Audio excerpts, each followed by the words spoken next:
Hello বন্ধুরা, সুন্দরী হেসেলেই আপনাদের সকলকে স্বাগত। আজ আবারও একটি নতুন রেসিপি নিয়ে চলে এসেছি। আজ আমি বানাবো খুব সহজ পদ্ধতিতে পাটিসাপটা রেসিপি। আর এই পাটিসাপটা খেতে আপনারা সকলেই প্রায় ভালোবাসেন। শুরু থেকে শেষ অবধি আমার সাথে থাকুন। আজ আমি আপনাদের সাথে শেয়ার করব কিভাবে পাটিসাপটা করলে পাটিসাপটা তুলতে গেলে আর ভেঙে যাবে না, আর কড়ার গায়েও লেগে যাবে না। তাহলে চলুন আমি কিভাবে পাটিসাপটা তৈরি করি সেটা দেখা যাক।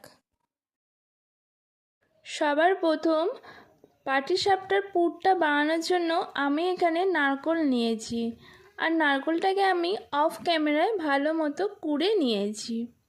এরপর গ্যাসের ফ্লেমটা অন করে তার মধ্যে আমি একটা কড়াই বসিয়ে দিয়েছি। এরপর সেই কড়াইয়ের মধ্যে আমি নারকেল যে কুড়ে রেখেছিলাম সেই কোড়া নারকেলগুলো আমি দিয়ে দিলাম। এরপর আমি এর মধ্যে দিচ্ছি গুড়। এখানে আমি 1 বাটি নলেন গুড় ইউজ করেছি, আপনারা চাইলে পাটালি দিয়েও করতে পারেন। এরপর আমি ভালোভাবে গুড় আর নারকেল কুড়োটাকে খুব ভালোভাবে আমি নাড়িয়ে চাড়িয়ে মিশিয়ে নিচ্ছি। খুব ভালোভাবে নারকেলের সাথে গুড়টাকে পাক দিতে হবে। এই সময় গ্যাসের ফ্লেমটা মিডিয়ামে রাখবেন। এরপর আমি আরও কিছুটা গুড় অ্যাড করছি। এখানে আমার একটু গুড়টা পরিমাণে কম হয়েছিল, তার জন্য আমি আরও কিছুটা গুড় দিলাম। এরপর আবারও সব কিছুকে খুব ভালোভাবে আমি নাড়িয়ে চাড়িয়ে পাটিসাপটার পুরটা তৈরি করে নিচ্ছি। আমি এই পুরটা নারকেল আর গুড় দিয়ে তৈরি করেছি, আপনারা চাইলে সন্দেশ দিয়ে তৈরি করতে পারেন। এরপর আমি এর মধ্যে দিয়ে দিচ্ছি 1 বাটি পরিমাণ খোয়া ক্ষীর, আপনারা চাইলে দিতেও পারেন নাও দিতে পারেন। আর দিচ্ছি 3 থেকে 4টে ছোটো এলাচ। ছোটো এলাচগুলোকে আমি ফাটিয়ে দিয়েছি, এতে করে একটা খুব সুন্দর সুগন্ধ আসে। সব কিছুকে আমি আবারও খুব ভালো মতো নাড়িয়ে চাড়িয়ে নিচ্ছি। আর আমার পুর তৈরি হয়ে গেছে, এটা আমি ঠান্ডা করতে রেখে দেব। এরপর আমি একটা বড় গামলি নিয়ে নিয়েছি, আর তার মধ্যে আমি দিয়ে দিচ্ছি 2 বাটি পরিমাণ চালের গুঁড়ো। এই মেজারমেন্টটা কিন্তু আপনারা খুব ভালোভাবে লক্ষ্য করবেন। যেই বাটিতে আমি চালের গুঁড়ো দিলাম ঠিক সেই বাটির আমি 1 বাটি ময়দা দিলাম। মানে আমি এখানে 2 বাটি পরিমাণ চালের গুঁড়ো আর 1 বাটি ময়দা দিলাম। আর দিচ্ছি ওই বাটিরই হাফ বাটি সুজি। আপনারা যতটা পরিমাণ চালের গুঁড়ি নেবেন ঠিক হাফ পরিমাণ ময়দা নেবেন, আর তারও হাফ পরিমাণ সুজি অ্যাড করবেন। এরপর আমি এর মধ্যে দিয়ে দিচ্ছি লবণ। আমি এখানে স্বাদ মতো লবণ দিয়ে দিয়েছি। সব কিছু উপকরণ আমার দেওয়া হয়ে গেছে। এরপর এই শুকনোভাবে আমি সব কিছুকে ভালোভাবে মিশিয়ে নিচ্ছি, যাতে চালের গুঁড়ি ময়দা আর নুনটা খুব ভালোভাবে সব কিছু মিশে যায়। এরপর আমি এর মধ্যে দুধ অ্যাড করছি। এই দুধটা আমি আগে থেকে গরম করে রেখেছিলাম, আর অবশ্যই আপনাদের কিন্তু দুধটা গরম করেই দিতে হবে, ঠান্ডা দুধ দিলে কিন্তু এটা হবে না। আর একসাথে কিন্তু সব দুধটা আপনারা দিতে যাবেন না, এতে করে ব্যাটারটা একেবারেই পাতলা হয়ে যেতে পারে। অল্প অল্প করে দুধটা দিয়ে ভালোভাবে একটা মিশ্রণ তৈরি করতে হবে। এরপর এখানে আমি আরও কিছুটা জল দিচ্ছি। এই জলটাও কিন্তু আপনাদের অবশ্যই আগে থেকে গরম করে নিতে হবে। গরম জল কিন্তু এটাতে দিতে হবে, ঠান্ডা জল দিলে কিন্তু একদমই হবে না। আর জলটা দিয়ে আমি একটা সুন্দর ব্যাটার তৈরি করে নিচ্ছি। এরপর আমি এর মধ্যে দিয়ে দিলাম নলেন গুড়। আপনারা চাইলে এখানেও কিন্তু পাটালি ভেঙে দিতে পারেন, কিন্তু আমি এর মধ্যে নলেন গুড়ই দিয়েছি। এখানে আমি 1 বাটি পরিমাণ নলেন গুড় দিলাম।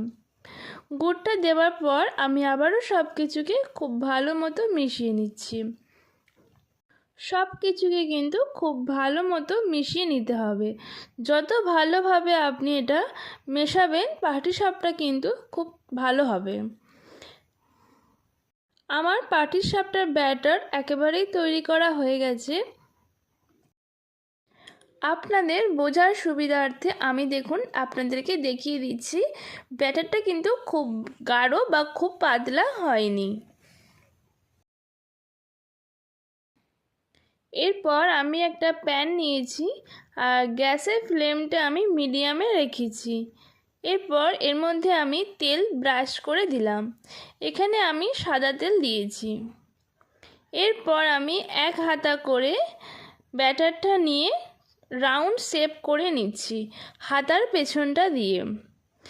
আর আমি এর মধ্যে দিয়ে দিচ্ছি নারকেলের পুরটা, যেটা আমি আগে তৈরি করে রেখেছিলাম। অবশ্যই কিন্তু এই সময় গ্যাসের ফ্লেমটা মিডিয়ামে রাখবেন। নারকেলের পুরটা আমার দেওয়া হয়ে গেছে। এরপর আমি দুটো খুন্তির সাহায্যে আমি এক পাশটা ফার্স্টে আমি দিয়ে দিলাম পুরের মধ্যে, তারপরে আমি এই পাশটাকেও দিয়ে দিচ্ছি। ঠিক এভাবেই পাটিসাপটা আমি তৈরি করে নিচ্ছি। আপনারা কিন্তু দেখতে পাচ্ছেন আমি পাটিসাপটাটা কত সুন্দর তৈরি করে নিলাম। আর আমার একটা পাটিসাপটা তৈরি হয়ে গেল। এটা আমি নামিয়ে একটি প্লেটে রেখে দিচ্ছি।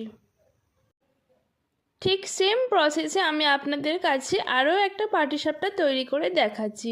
তার জন্য তেল ব্রাশ করে দিলাম প্যানের মধ্যে।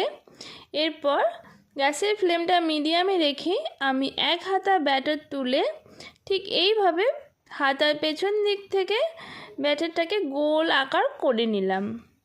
এরপর একটা চামচের সাহায্যে নারকেলের যে পুরটা আমি বানিয়েছিলাম সেটা মাঝ বরাবর দিয়ে দিচ্ছি। খুব বেশি পুর কিন্তু দিতে যাবেন না, এতে করে পাটিসাপটা কিন্তু ভেঙে যেতে পারে। এরপর আমি দু সাইড ভালোভাবে মুড়ে দিচ্ছি। ফার্স্টে এক সাইড মোড়ার পর সেকেন্ড সাইড আমি এর ওপরে মুড়ে দিলাম। আপনারা দেখতেই পেলেন কত সুন্দর একটা পাটিসাপটা রেডি হয়ে গেল। আর একটা খুন্তির সাহায্যে একটু ভালোভাবে মাঝখানটা চেপে দিতে হবে যাতে আর ভেঙে না যায়।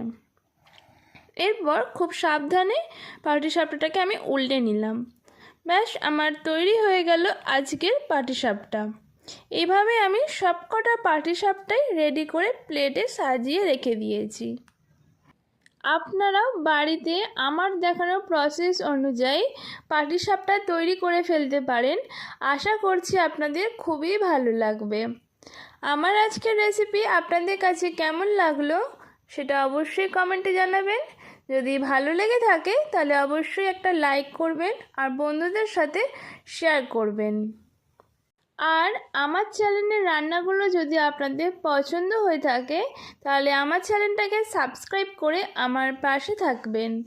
আজকের মতোই ধন্যবাদ। দেখা হচ্ছে পরবর্তী ভিডিওতে।